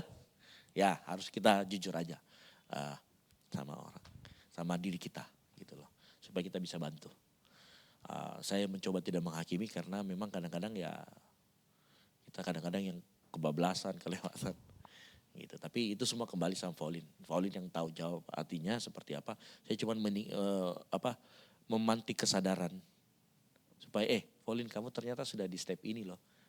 Misalnya ini kotak, Volin itu sudah di luar loh, bukan di dalam lagi loh. Nah, cuman itu. Gitu. Nanti bagaimana stepnya kembali ke dalam, ini proses yang Roh Kudus dan apa yang akan kita kerjakan. Yang Roh Kudus akan kerjakan dalam hidupnya Volin. Oke. Apa tadi? Salgis. Ada. Siapa lagi? Ayo. Mau tambah lagi pertanyaan, silakan. Kalau mau ini, nah itu. Jadi janganlah kamu menjadi itu lebih dalam daripada itu. Itu bicara tentang keterikatan. Dan keterikatan itu tidak selalu itu. Rokok juga keterikatan, pornografi juga keterikatan. Teman kita pun, pelayanan juga kita bisa terikat dengan pelayanan. Misalkan dalam pelayanan ya, ada orang yang kalau dia nggak pelayanan, saya nggak pelayanan juga deh. Keterikatan itu. Ya kan? Atau misalkan minta jadwal, kalau bisa saya selalu sama dia deh. Itu juga keterikatan. Saya tidak suruh kita untuk menjadi lone wolf, karena itu ada masanya kita jadi lone wolf, tapi kita tetap berkomunitas. Gitu, tetap ada. Kemandirian harus dijaga, di saat yang bersamaan kita butuh komunitas. Nah, kemandirian itu artinya ketergantungan. Kalau komunitas itu mereka saling, bukan ketergantungan. Ngerti ya? Komunitas juga bisa jadi berhala loh. Kalau kamu tergantung sama komunitas. Di saat yang bersamaan kamu mandiri, tetapi di saat yang bersamaan kamu saling di dalam komunitas. Itu yang betul. Gitu. Jadi kalau ada orang bilang, saya gak butuh komunitas. Ya enggak juga sih. Kamu tetap butuh komunitas, mengingatkan. Kamu butuh juga orang-orang yang ada untuk mau mengingatkan. Bukan hanya mengingatkan, kadang bantu kita juga. Itu. Tapi di saat yang bersamaan, yang tadi saya bilang, kita tetap harus jadi orang yang mandiri. Gitu. Saya termasuk orang yang itu. Jadi tipikalku kalau misalkan teman-temanku itu kalau kerja, itu suka kos-kosan satu. Orang bea cukai, orang bea cukai semua di dalam. Nah saya itu tipenya enggak suka kumpul begitu. Karena saya bilang, dari Senin sampai Jumat saya ketemu kalian. Masa Sabtu Minggu saya ketemu kalian lagi? Ya kan? Jadi biasanya saya itu akan kos-kosan, saya pindah. Biasanya saya akan cari tempat kos-kosan yang agak. Dulu begitu saya tipe kalau ini. Kalau kuliah dulu. Jadi, jadi Sabtu Minggu itu saya full ke gereja. Saya cari yang lain. Karena kalau kita terus-terusan di situ, maka tidak berwarna hidup kita. Yang pertama, yang kedua, cara pandangnya pun nanti kita homogen. Cuman ikut komunitas itu, enggak yang lain gitu loh. Karena kan kita juga harus berkembang dengan yang lain. Makanya mungkin ada beberapa orang yang bertanya begini. Kenapa pemain musik di tempat kita, Kaisra izinkan main di luar? Apa semua ya nggak apa-apa, karena kadang-kadang mereka butuh skill mereka untuk bertumbuh di sana. Gitu loh.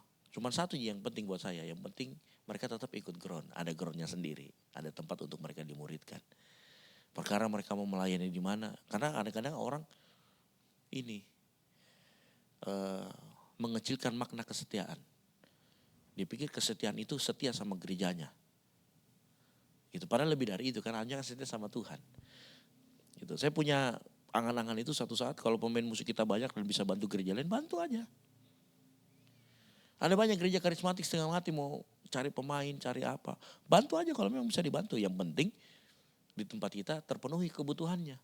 Gak usah di-keep.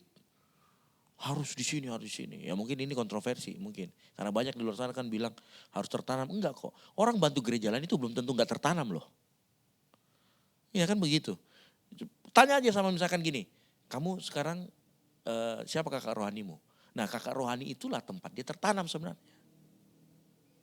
Ya tanya aja. Siapa sih yang bina kamu rohanimu? Kalau dia bilang Kaisra. Kalau sisinya udah selesai. Berarti dia tertanam. Gak usah judge orang berdasarkan. Oh dia gak pernah hadir, gak pernah. Kalau kamu, makanya gini ya. Tahun depan itu saya akan keras di ground. Ground itu wajib. Mending ground itu wajib. Ya kan. Fellowship itu untuk teknisnya. Jadi dua ini fellowship sama ground itu yang benar-benar ini. Apa namanya saya strike. Gitu loh. Kalau misalnya sebuah keluarga ndak ikut. Terus apa gitu ya saya masih mau maklumi. Tapi kalau itu kenapa? Karena itu yang penting. Dimuridkannya itu. Perkara nanti hari Minggu mau pelayanan di mana, bantu gereja mana. Enggak apa-apa. Enggak apa-apa, bantu. Gitu. Tabur Kristus juga kok. Bukan yang lain kok. Gitu kan. Cuman kamu tertanamnya di mana itu. Kamu ngambil, kamu menerima makanan rohaninya di mana. Gitu. Kalau kamu bantu gereja lain misalkan GBI yang lain. Kan cuma minggu itu doang. Kan begitu tuh. Hari Minggu itu aja gitu loh. Sementara minggu-minggu yang lain kan kau ketemu sama saya. Kau ikut di ground, ikut di apa. Kan intensitasnya juga ini. Kan gitu. Terus yang kedua saya yakin dengan pola-pola pola-pola apa ya, pola-pola pemuritan yang baik, orang nggak akan kemana-mana kok. Percuma juga kalau misalkan kita bilang gini, kamu itu harus setia, diintimidasi terus. Kalau enggak kamu setia, kamu dosa, kamu apa. Saya enggak suka intimidasi orang begitu. Makanya saya enggak pernah menekankan kesetiaan kepada komunitas atau gereja. Saya menekankan kesetiaan itu bukan dengan model seperti itu. Tapi karena kamu memang bertumbuh gitu loh. Karena kamu memang betul-betul, oh iya saya mendapatkan sesuatu yang memang buat saya ini bertumbuh. Itu yang kita tanamkan di sini. Jadi mau sebagus apapun gereja orang, kamu gak akan goyang. Kenapa? Oh saya merasa bertumbuh kok di sini, ngapain saya? Kan begitu. Tapi kalau dia pertumbuhannya dengan intimidasi, kalau kamu ketahuan pelayan di tempat lain, saya skors kamu. Diintimidasi ngapain? Artinya dia bertumbuh pun di situ bukan karena cintanya kepada komunitas, loh, tetapi karena ketakutan terhadap pimpinannya, ketakutan terhadap aturannya. Ngapain kita bikin komunitas kayak begitu? Betul tidak? Iya kan? Ngapain kita? Kita kan mau bikin komunitas itu yang dicintai. Gitu. Oke, ada lagi bertanya silakan. Kalau mau bertanya ataupun kasih pengalaman, cerita-cerita tentang pengalaman atau apa, itu boleh. Thank you Pauline atas keterbukaannya, saya menghargai sekali. Gitu. Afril. Ya sudahmu aman Ji?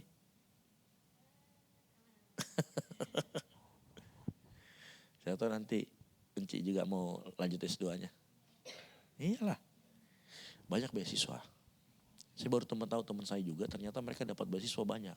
Mahasiswa loh, bukan ini. Itu cari beasiswa. Apa? Itu. Silakan.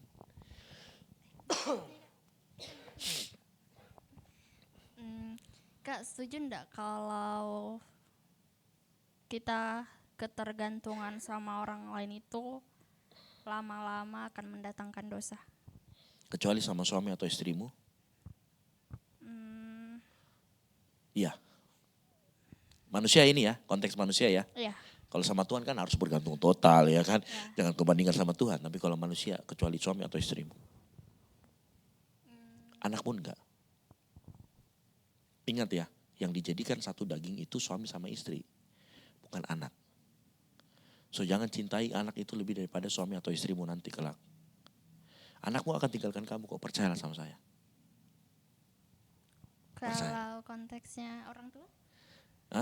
Orang tua bukan, kamu akan tinggalkan orang tua.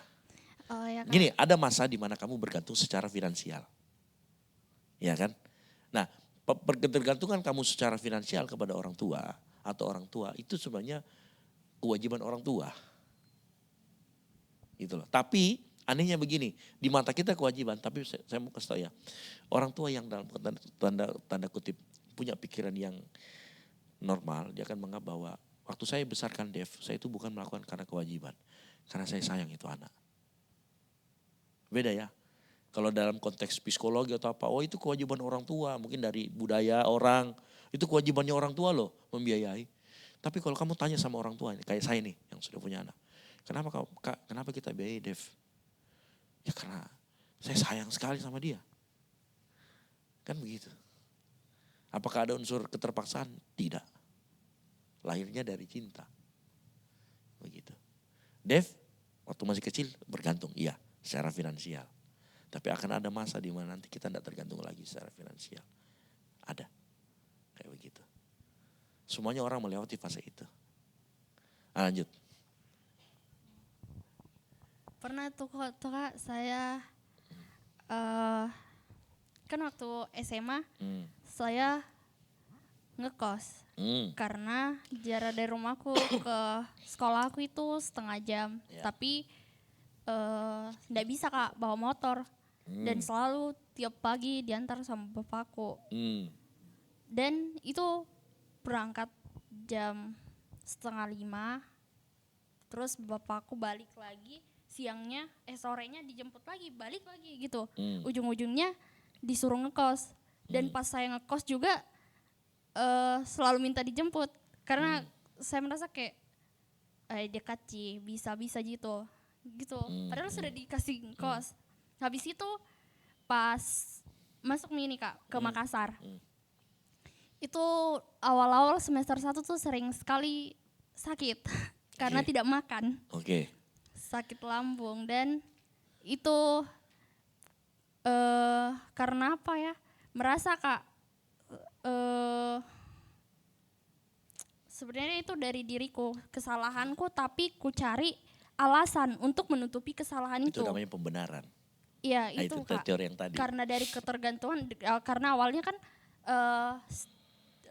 walaupun Kak ngekos waktu itu kan masih masak sendiri waktu SMA, tapi setiap pagi tuh mamaku titipin makanan sama temanku yang naik motor, Ya. terus dikasih. Jadi kayak masih ketergantungan lah soal makanan dan tidak terlalu pusing. Setelah di sini kayak bukan tidak bisa masak, bukan tidak bisa beli, tapi karena malas. Dan Iya. ujung-ujungnya pas sudah sakit, malas makan, saya cari alasan biar pembenaran gitu. Iya. Pas mamaku bilang, kenapa bisa sakit? Kau tidak punya uang kah? Atau pokoknya selalu lah ditanya. Padahal kan saya kasih uang, kenapa tidak makan gitu. Terus saya bilang, satu tipe orang yang apa ya, setiap ada hal yang ku alami saya tuliskan gitu. Ya. Jadi kayak saya suka menulis Kak. Tiba-tiba saya tulis dalam bentuk puisi. Saya kirim ke mamaku, kayak di baitnya itu ada kayak jauh darimu memengaruhi nafsu makanku. Itu saya kirim sama mamaku. Dan setiap saya kambuh lagi lambungnya dan mereka tahu, saya hanya kirim itu. Jadi kayak seolah saya malah menimbulkan dosa. Maksud kayak saya cari pembenaran terus, padahal saya aja yang malas makan. Iya. Masa saya hanya kasih alasan terus karena jauh dari mereka. Ya. Terus kayak mamaku ini bilang begini, dia hanya kasih 2 pilihan. Kau mau lanjut di situ, Pindah. iya, atau kalau mau dekat dengan saya, kau pindah kuliah di Sumatera saja. Tapi kalau kau mau di situ, ya jaga pola makanmu. Masa iya kau mau lulus ujung-ujungnya, maksudnya masa iya kau tuh pergi jauh-jauh ke sana, ujung-ujungnya hanya untuk menjemput sakit. Ya. Kayak enggak masuk akal. Ya. Dia bilang mamaku. Tapi disuka mulai berpikir ini hanya bahan candaanku Ji sama mamaku. Saya setiap ditanya itu, saya kirim aja itu biar enggak disalahkan Kak itu. Jadi kayak berpikir Kak itu keterikatan, itu kan berpikir Kak juga enggak selamanya Kak sama mamaku. Ya, Bahkan pernah itu ketergantungan, betul. kakakku bilang begini sama saya, coba mau kau pikirkan, kalau kau begitu dan kau tidak nafsu makan, kalau tidak ada mama, terus bayangkan nih, umur mama itu bertambah setiap tahun. Betul. Terus kau harus keluar dari maksudnya keluar dari rumah, kau harus kejar mimpimu, kau harus lihat dunia luar lebih luas gitu. Dan tidak bisa kau bawa itu mama setiap hari, mau kemanapun kau eksplor duniamu. Dia bilang begitu. Terus saya tersadar, iya dia kan apa ya, kita sebagai anak itu saingan terbesar kita itu kan umur orang tuanya kita. Tapi kita sadari itu sama kayak uang tadi. Kalau ndak ada uang, berarti aku ndak makan. Berarti kayak sama. Kalau ndak ada mama aku ndak hidup mak lagi nih. Siapa yang hidupi saya? Pasti begitu tuh Kak. Tapi setelah ku sadari sendiri, yang kasih hidupnya mamaku kan Tuhan Yesus. Kalau Tuhan Yesus kasih hidup mamaku, berarti saya juga gitu. Jadi kayak maksud kayak Tuhan itu selalu punya cara yang baik untuk kita. Ngajari kamu. Iya, maksudku jadi karena aku berpikir aku ketergantungan sama mamaku, yang tanpa aku sadari ternyata mamaku juga manusia sama kayak aku. Bukan, maksud kayak aku bergantung sama mamaku bergantung ya pada dasarnya, dan pada awalnya memang kita bergantung sama Tuhan Yesus. Jadi kalau saya berpikir saya bergantung sama mamaku, saya bergantung sama Tuhan Yesus, ya salah. Karena maksud kayak kita sama-sama bergantung sama Tuhan Yesus sebenarnya. Jadi takutnya kalau aku terus berpikir seperti itu malah lama-lama terus-terusan menjadi dosa. Kayak aku tuh kayak karena aku malas, aku hanya kirimkan itu puisi terus sama mamaku, dan itu kan saya sama aja bohong dan dosa juga. Dan setiap kali itu aku kasih alasan seperti itu, ya setiap kali dosanya malah menambah gitu. Jadi lama-lama kalau kita berpikir begitu dosa. Jadi saya setuju tadi. Ya, terima kasih sharingnya Enci. Tepuk tangan dulu buat Enci. Terima kasih sharingnya Enci. Jadi sebenarnya Enci ini lagi sharing bahwa sebenarnya Enci ini lagi diajari untuk kemandirian. Benar ya? Iya, serius. Jadi Enci dibawa ke sini itu untuk belajar mandiri. Belajar melakukan sesuatu dan belajar memikirkan bagaimana Enci bisa survive. Bukan hanya survive sih, bisa hidup dengan baik. Ya mungkin itu salah satu tujuannya Enci dikirim ke Makassar. Coba bayangkan kalau misalkan Enci masih hidup terus dengan seperti itu. Di masa Enci nanti akan punya suami. Atau mungkin harus kerja di luar. Keterima nih misalkan di Kementerian Keuangan ya kan. Langsung penempatannya di IKN. Terus gak mau makan begitu kan, ya susah. Yang pasti gini, yang Enci bicarakan adalah perihal kemandirian. Ya, kemandirian itu tidak tergantung sama orang, itu butuh. Setiap kita kalau kita percaya sama Tuhan, dia pasti ajari kita. Dan ini Enci sedang diajari. Nah kemandirian itu nanti akan membentuk kita banyak. Kita jadi orang tidak malas, kita menjadi orang yang bertanggung jawab, itu semua.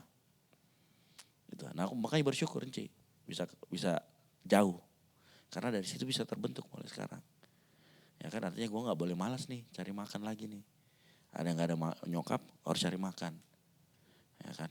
Gak bisa lagi nih. Misalkan dulu kita yang rapikan kita punya tempat tidur orang tua.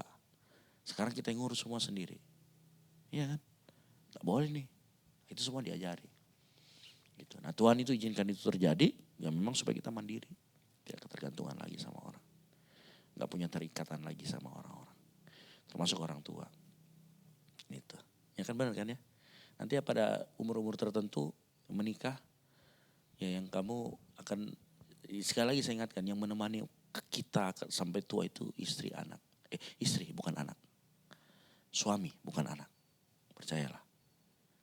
Gitu. Makanya kepada dia saja kamu boleh bergantung. Ya itu pun sebatas gak mungkin kamu mengalahkan ketergantunganmu sama Tuhan kan begitu. Gitu. Jadi ketergantunganmu pun harus positif. Bukan nanti kalau dia meninggal ikut-ikutan meninggal kan begitu bunuh diri. Enggak, jangan kan begitu. Gitu.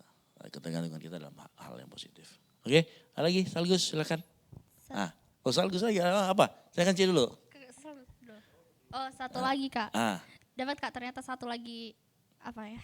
Pembelajaran baru. Ya insight lah ya. Saya kalau saya ini. bilang dapatkah lagi pewahyuan? Nggak ada pewahyuan sudah lengkap di Alkitab. Saya lebih senang kalau kau dapat insight, dapat sesuatu pikiran yang terbuka. Itu semuanya penyingkapan. Itu yang merubah kita. Ternyata kalau kita ketergantungan itu juga menurunkan nilai diri kita. Ya. Nilai diri kita yang Tuhan kasih. Ya. Kayak contohnya nih. Saya bisa masak. Pas saya sama nyokap. Iya, Kamu gak masak-masak. Iya, jadi begitu dan iya. Ini lebih cenderung talentamu tidak terasa dengan baik. Iya. Jadi bisa mereduksi atau mengurangi talenta yang Tuhan sudah kasih. Oke, lanjut. Nah, dan di sini ada pengalaman satu lagi Kak. Ini tentang temanku, dia tuh punya pacar. Sebut namanya Pauline, bukan? Tidak. Lanjut. Nah, terus dia ini kayak saya tuh orangnya tipenya kayak apa Kak? Orang yang super sibuk, kayak sok sibuk saja. Ya. Tapi setiap temanku ini cerita dengan saya selalu dengarkan karena saya suka bercerita dan suka mendengar. Ya. Nah, pas di situ dia cerita bahwa dia itu pernah kalau dia sama pacarnya ndak bolehin dia kerjakan sesuatu. Misalnya kayak sesimpel mereka makan sama. Sesimpel buka tutup botol saja. Dia yang awalnya dengan saya dia bisa, kenapa pas dengan pacarnya dia ndak bisa? Waduh. Itu mengurangi nilai diri dia yang Tuhan kasih. Mengurangi kemampuan dia untuk membuka botol. Iya. Itu maksudnya contohnya. Nah, tapi dia juga begitu sih. Nah, sama dan sekarang itu dia lagi di tahap masuk nih di lingkaran yang menurutku udah kelewat batas Mika. Dia tuh ikut ada namanya STUVO, student volunteer di FISIP. Dia masuk di situ dan orang-orang yang masuk itu saya rasa orang-orang yang udah berjuang ikut tes, ikut wawancara, terus isi formulir apalah. Itu dia, terus tiba-tiba dia masuk situ, udah masuk nih. Tapi setelah pacarnya ini tahu, pacarnya bilang, janganlah ikut kegiatan-kegiatan begitu. nanti sibuk sekali Miki, nanti Saya tidak ada nih ditinggalkan. waktu sama saya gitu mungkin ya. Adeh. Terus saya tahu Mika, dia keluar dari ini Stufo. Wih, Terus saya bilang, kayak saya dulu pernah mau daftar Stupo tapi tidak menang di wawancara. Saya bilang sama dia, kau udah dikasih waktu, kesempatan untuk cari pengalaman baru, kau malah keluar. Bukan berarti kau masuk situ kau tidak punya waktu sama pacarmu. Saya bilang gitu. Tapi dia sampai sekarang malah keras kepala. Dan bahkan pas saya bilang itu sama dia, dia marah, tidak berkecat sama dia. Ini bagaimana caraku menghadapi orang-orang seperti itu. itu yang dibilang berhalanya. Dia punya berhala baru. Namanya pacarnya. Itu yang tadi saya bilang. Orang seperti itu tidak bisa kamu bilangin. Dia harus kena batunya. Didoakan saja. Serius. Dia tidak bisa dibilangin. Dia harus kena batunya sendiri. Dan kalau saya sih begini ya. Apa yang terjadi sama temennya ya inilah. Cuman yang kita hadir di malam hari ini sama yang dengerin nanti. Betapa berbahayanya masalah bucin itu. Serius. Betapa berbahayanya masalah bucin. Dari sesuatu yang begini. Bucin itu bisa membutakan emas. Gak bisa membedakan emas sama tai. Kan begitu. Bucin itu gak bisa membedakan emas sama tai. Ya kan? Stufo ini emas. Tapi dia memilih non stufo yang tai-nya gitu loh. Ya kan? Betul tidak? Nah itu tuh maksud saya bilang di titik-titik itu sering-sering kayak apa namanya introspeksi hati gitu loh. Hatiku ini benar gak sih? Sudah mengarah gak sih? Gitu loh. Serius. Nah itu kayak gitu-gitu tuh. Yang ini. Padahal kalau logikanya belum tentu Joko juga menikah sama dia. Cuman kan kalau orang sudah begitu kan sudah bebal nih toh. Nggak bisa nih. Jadi susah. Tapi kalau bagi kita yang sudah ya nanti saya nggak tahu ini kan Tita, Faulin, Trias, Ence, Afril, Salgus. Kalau kalian suatu saat memiliki seseorang yang akan kalian nikahi, tetap juga dalam batas normal. Nggak usah terlalu yang bucin sekali kayak itu. Nah untuk kita yang ada di sini ya, itu pesan saya. Itu normal aja sewajarnya. Nanti kalau sudah menikah baru keras, nggak masalah. Gitu. Jangan tak baliknya. Pas pacaran keras. Pas begitu sudah menikah kau enggak keras sama masalah-masalah begitu. Maksudnya gini, saya jujur ya. Saya sama maminya Dev juga bukan tipikal rumah tangga yang harmonis bagaimana. Maminya Dev sering protes. Saya sering ambil pelayanan tengah minggu. Undangan di luar. Yang paling terakhir saya layani itu mungkin FKM sama ekonomi. Dan tahu nggak, saya mau pelayanan itu sekarang. Saya ngomong sama Mia Dev, boleh nggak ini saya ambil? Kalau dia sudah ngomong misalkan gini, nggak bertabrak aja dengan waktumu. Ini kapan? Nah itu biasanya, yang penting dia sudah nanya begitu itu saya ambil. Gitu. Nah itu, kan sama aja seperti tadi toh. Waktu dia mau Sufo dia cerita nih, gini. Akhirnya bilang jangan. Itu masih pacaran. Nanti kalau kau sudah menikah, begitu nah bilang istrimu jangan, baru kau juga jangan. Ngerti maksudku? Saya begitu. Jadi kalau maminya dia bilang jangan diambil, saya enggak ambil. Saya bilang mohon maaf saya enggak bisa. Gitu. Satu lagi Kak. Nah itu juga Kak. Kan kita cukup doakan saja orang-orang seperti itu. Tapi kan kadang lingkungan yang seperti itu kadang bikin kita juga jadi berpikir sesuatu yang enggak baik. Kayak saya tuh Kak sama dia tuh selalu lihat orang lain misal aktif ini terus dia bilang ih mau sekali Kak ikut ini tapi pasti pacarku ndak kasih. Terus kayak saya mendengar itu setiap hari kayak jenuh sekali Kak dengar itu. Saya sudah kasih ini samamu tapi dengan sudah kasih solusi ya dengan kayak kesabaranku saya hanya senyum sama dia. Kayak ndak tahu lagi mau bilang bagaimana Kak. Ya. Cuma dari situ ternyata saya juga jadi terpengaruh. Maksudnya kayak terpengaruh dalam caraku memandang suatu hubungan. Kayak di kepalaku tuh kayak apa ya, jadi ujung-ujungnya jadi dosa juga. Kayak saya bilang begini toh, kayak setiap ada orang yang tanya saya, kenapa kok enggak mau pacaran Kak? Terus saya selalu bilang kayak, saya jadi anggap pengalaman dia itu jadi sesuatu yang menakutkan buat kamu. Iya, kayak saya pasti semua cowok begini deh. Jadi kayak nggak mau kan deh jadi Sebenarnya begitu. gini caranya tuh ya. Definisikan dulu pacaran itu mau bagaimana.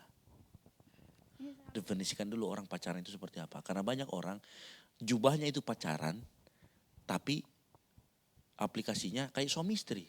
Nah kalau makan suami istri. Melarang-larang kan begitu kan.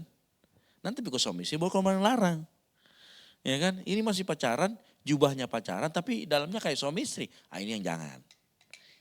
Tapi ini jujur yang sering terjadi ya dalam itu. Ya wajar aja sih. Lanjut. Berarti salah ndak kita jauhi orang-orang seperti itu? Kan dia temanku, tapi karena Ya bisa jadi kalau misalkan kau sudah bos. Kalau saya begini, kalau nilainya itu kemudian kamu khawatir itu akan mempengaruhi kamu ya nggak apa-apa.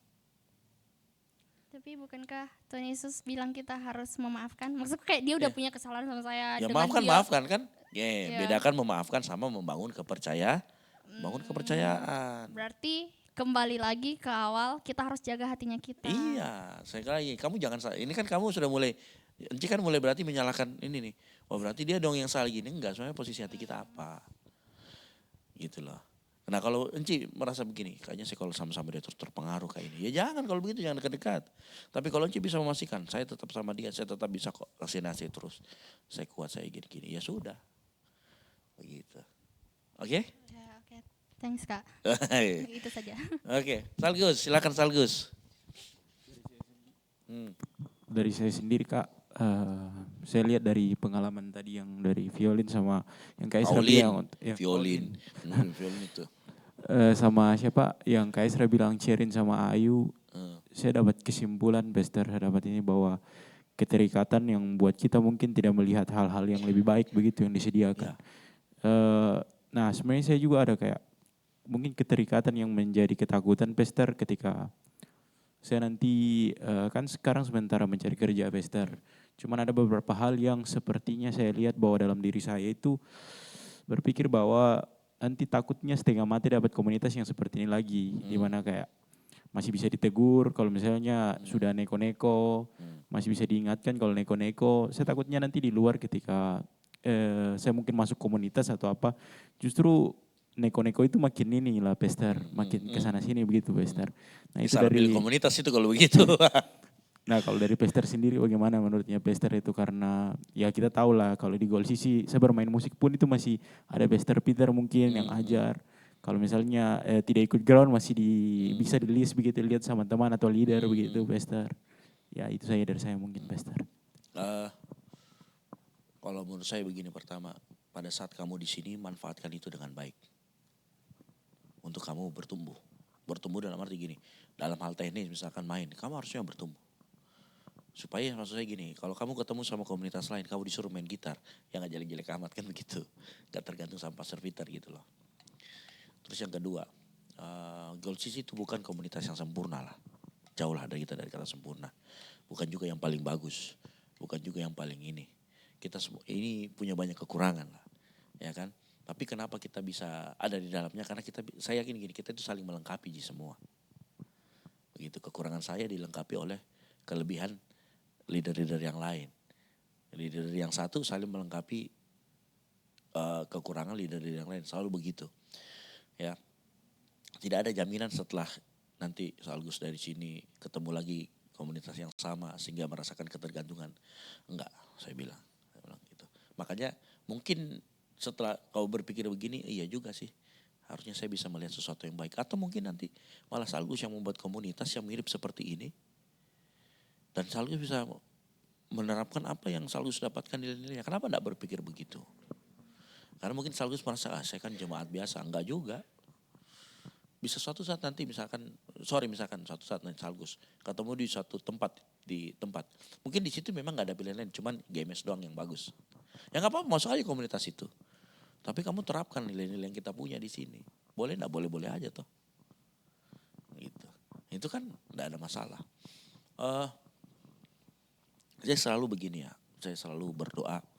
Kita semua itu kan visi kita kan apa visi kita?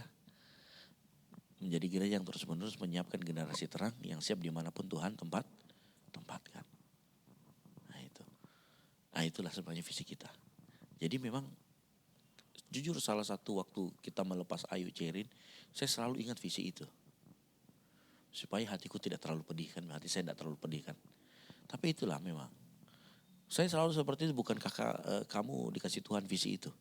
Ya sudah. Jalankan, lakukan.